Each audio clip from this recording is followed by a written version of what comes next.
सास का घूंघट पार्ट 2। पिछले अंक पे हमने देखा कि देविका अपने ससुराल में हर गलत बात का विरोध करती, तो उसकी वजह से देविका पर उसके ससुराल वाले बहुत अत्याचार करने लगे। एक दिन देविका ने सचिन से कहा, सचिन, मैं तुम्हारे घर में नहीं रह सकती, तुम मुझे आज ही मेरे घर शहर भेज दो, मैं अपने मम्मी पापा के पास रहूंगी। क्यों देविका, तुम शहर क्यों जाना चाहती हो? यहाँ तुम्हें किस बात की परेशानी है? किस बात की परेशानी नहीं है सचिन, तुम्हारे घर के आदमी औरतों के साथ जानवरों जैसा व्यवहार करते हैं, मैं ऐसे माहौल में नहीं रह सकती। देखो देविका, तुम्हें यहीं रहना होगा। तुम्हारी शादी मुझसे हो गई है, अब मैं तुम्हारा पति हूँ और यही तुम्हारा घर है। अच्छा, तो तुम्हें याद है कि मैं तुम्हारी पत्नी हूँ? जब तुम्हारे पिताजी और चाचा जी मुझे एक हफ्ते के लिए कमरे में बंद कर देते हैं, तब तुम्हें क्यों याद नहीं आता कि जो औरत कमरे में बंद है वो तुम्हारी पत्नी है?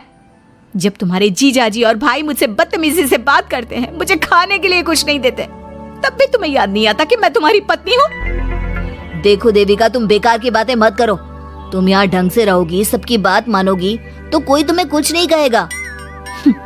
इस तरह जानवर की तरह रहना, ढंग से रहना है तो सॉरी सचिन, मैं नहीं रह सकती, मैं आज ही अपने घर जाऊंगी। ये बोलकर देविका अपना सामान पैक कर लेती है और घर से जाने लगती है।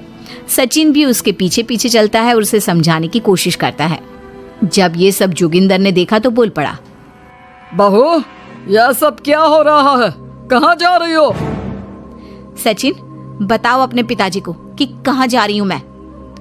तुम्हें शर्म नहीं आती अपने पति का नाम लेते हुए? मैं अपने पति का नाम ले रही हूँ, इसमें आपको क्या परेशानी है? आपका नाम तो नहीं ले रही हूँ ना। देविका, ये किस तरह से बात कर रही हो तुम पिताजी से? जिस तरह से करनी चाहिए उस तरह से कर रही हूँ बात। इससे अच्छी तरह से मैं तुम्हारे घर के किसी भी आदमी से बात नहीं कर सकती।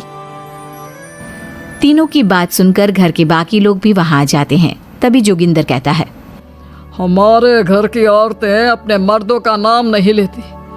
तुम्हारे शहर में होता होगा, लेकिन हमारे यहाँ पर ऐसा कुछ नहीं होता। बहू, सचिन तुम्हारा पति है, तुम उसका नाम मत लिया करो। तुम अपने पति का नाम लेने की जगह ए जी, ओ जी, सुनो जी कहा करो। पति ना परमेश्वर होता है। तो परमेश्वर का तो हम नाम लेते हैं। क्यों माँ जी, क्या आप अपने इष्ट देव का नाम नहीं लेती? माँ जी, ये सब इन पुरुषों के बनाए तौर तरीके हैं, औरतों को दबाने के लिए। ये बेशर्म लड़की ऐसा नहीं सुधरेगी। ये हमारे घर की औरतों को भड़का रही है। सचिन, तुम इसे चुप कराओगे या फिर मैं करूं? नहीं पिताजी, मैं अभी समझा देता हूँ। चलो देविका अंदर, और कितना तमाशा बनाओगी मेरा।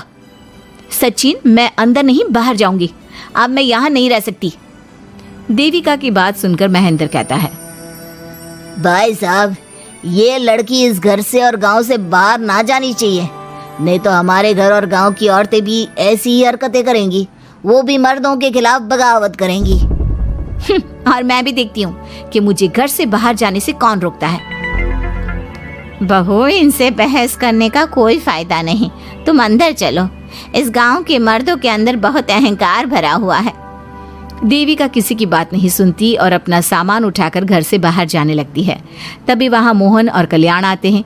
कल्याण देविका के हाथ में से उसका सूटकेस छीन लेता है और मोहन देविका को जोरदार थप्पड़ मारता है। देविका का सर दीवार में लगता है और वो बेहोश हो जाती है। देविका, तुम ठीक तो हो?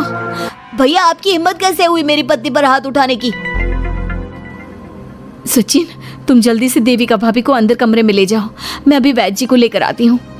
वीना जल्दी से वैद्य जी को लेकर आती है। वैद्य जी थोड़ी देर तक देविका की जांच करते हैं और कहते हैं, मुबारक हो आप सबको, आपकी बहू माँ बनने वाली है। अभी तो मैं आपको दवाई दे देता हूँ, लेकिन आगे इनके इलाज के लिए आपको दाई अम्मा को बुलाना होगा। ये बात सुनकर घर के सभी लोग खुश होते हैं। देविका को जब होश आता है, उसे ये बात पता चलती है तो वो बहुत खुश होती है। वो सबसे कहती है, मैं अपने बच्चे को यहाँ नहीं रख सकती। क्यों बहू, क्या हुआ? अब तुम ये सब बातें मत सोचो, तुम्हें आराम करना चाहिए। नहीं माँ जी, आप नहीं समझ रही। अगर मेरा बेटा हुआ तो इस घर के मर्दों की तरह अहंकारी और औरतों पर जुल्म करने वाला बनेगा, और अगर मेरी बेटी हुई तो तो वो जानवरों की तरह जुल्म सहने वाली बनेगी और दोनों ही अनपढ़ रहेंगी। देविका की बात सुनकर घर की सभी औरतों को पहली बार एहसास हुआ कि वो किस अंधकार वाले समाज में जी रही हैं। लेकिन फिर भी घर की सारी औरतें उसे ही समझाती हैं। बहू देखो, तुम्हारी बात सही है, लेकिन तुम इस हालत में सफर नहीं कर सकती। हाँ बहू, तुम यहीं रहो, अपना और अपने बच्चे का ख्याल रखो। देखो ना देविका भाभी, हमें बिल्कुल भी पढ़ना लिखना नहीं आता, अपना नाम भी नहीं लिख पाते, तो आप मुझे थोड़ा पढ़ा दीजिए ना। देविका, तुम्हारी बातें सुनकर पहली बार हमें एहसास हुआ है कि कैसे माहौल में हम जी रहे हैं। तुमने हमारे अंदर उम्मीद की नई रोशनी पैदा की है। यहाँ से मत जाओ तुम। देविका ने घर की औरतों की बात सुनी तो उसका दिल पसीज गया। उसने गांव में ही रहने का फैसला लिया। वो अपने घर की औरतों को रोज पढ़ाती, उन्हें अपने अधिकारों के बारे में, देश के बारे में बताती। इसी तरह कई दिन बीत गए और एक दिन सुजाता ने सचिन से कहा, सचिन, देविका की तबीयत ठीक नहीं, तुम जल्दी जाकर दाई अम्मा को बुला लाओ ना। भाभी, दाई अम्मा क्या कर लेंगी? आप किसी डॉक्टर को बुला लो, मेरी तबीयत ठीक नहीं है। देविका, गांव के लोग डॉक्टर पर भरोसा नहीं करते। दाई अम्मा बरसों से ये काम कर रही है, वो तुम्हें ठीक कर देगी। सचिन, तुम्हारे घर वाले अनपढ़ हैं, तुम तो पढ़े लिखे हो ना, देख नहीं रहे मेरी हालत क्या हो रही है।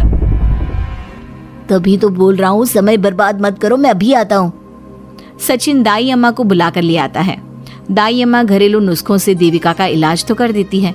कुछ समय के लिए उसकी हालत भी स्थिर हो जाती है, लेकिन वो पूरी तरह से ठीक नहीं होती।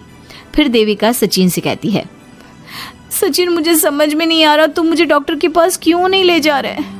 मैं माँ बनने वाली हूँ और मुझे ये भी नहीं पता कि मेरा हेमोग्लोबिन कितना है। दाई अम्मा कर रही है ना तुम्हारा इलाज। लेकिन दाई अम्मा को कुछ समझ में नहीं आ रहा कि मेरे साथ क्या हो रहा है। अगर देखो तुम मुझे नहीं लेकर गए ना तो मैं खुद ही चली जाऊंगी। अगले दिन देविका की तबीयत दोबारा बिगड़ जाती है और दाई अम्मा के किसी भी नुस्खे से वो ठीक नहीं हो रही थी। देविका ने सारी हिम्मत जुटाई और वो अकेले ही डॉक्टर के पास जाने लगी। उसे देखकर मोहन कहता है, बहू, इस हालत में कहाँ जा रही हो? आप लोगों के भरोसे रही ना तो आप लोग मुझे मार ही डालोगे। डॉक्टर के पास जा रही हूँ मैं। बहू, तेरा दिमाग तो ठिकाने पर है। हमारे घर की औरतें मर्दों से इलाज नहीं कराती। हे भगवान, इन जाहिल लोगों को मैं कैसे समझाऊं? डॉक्टर औरतें भी होती हैं। बहू, तो हमें पागल मत बना, हमने तो कभी कोई महिला डॉक्टर नहीं देखी। तू झूठ बोलकर निकलना चाहती है ना? इस गांव की सरहद से आप लोग कभी बाहर नहीं गए ना, इसलिए आप लोगों को नहीं पता कि महिलाएं डॉक्टर के अलावा क्या क्या है। ए लड़की, तुझसे तमीज से बात कर रहे हैं तो तू ज्यादा हवा में मत उड़। बोला ना एक बार, चल अंदर जा। चाचा जी, मैं अंदर नहीं जाऊंगी, डॉक्टर के पास जाऊंगी। मेरा इलाज सिर्फ डॉक्टर ही कर सकता है। ये बोलकर देविका घर से निकल रही थी कि तभी जोगिंदर ने उसे कमरे में ले जाकर बेड पर जोर से धक्का दे दिया, जिसकी वजह से देविका के पेट में चोट लग गई और वो दर्द की वजह से जोर जोर से चिल्लाने लगी। ये देखकर घर की सारी औरतें देविका को संभालने लगी। देविका, हिम्मत रखो, सब ठीक हो जाएगा। देविका भाभी, आप ठीक हो ना? माँ, कुछ करिए ना, भाभी की तबीयत बहुत खराब हो रही है। लेकिन मैं क्या कर सकती हूँ? भाभी, कुछ तो करो, कहीं बहू को कुछ हो ना जाए। उधर जोगिंदर मेन गेट पर बड़ा सा ताला लगा देता है और कहता है, आज के बाद इस घर से कोई भी औरत बाहर नहीं निकलेगी। देविका का बच्चा भी इसी घर में होगा, ये जिंदा रहे या मर जाए। जोगिंदर की बात सुनकर सभी औरतें बाहर आती हैं। जब विमला को इस बात का एहसास हो जाता है कि जोगिंदर देविका को डॉक्टर के पास किसी कीमत पर नहीं जाने देगा, तब विमला पहली बार अपना घूंघट उठाकर तेज आवाज में कहती है, मैं भी देखती हूँ देविका को डॉक्टर के पास जाने से कौन रोकता है। आज देविका डॉक्टर के पास जाकर रहेगी। देविका की सास का घूंघट आखिरकार उतर ही गया। घर के आदमियों ने पहली बार विमला का ये रूप देखा था और उसकी तेज आवाज पहली बार सुनी थी। क्या विमला अपनी बहू की जान बचा पाएगी या जोगिंदर अपनी पत्नी की आवाज भी दबा देगा? ये जानने के लिए हमारे अगले एपिसोड का इंतजार कीजिए और हमें कमेंट में ये भी बताइए कि घर की औरतों को आगे क्या कदम उठाना चाहिए।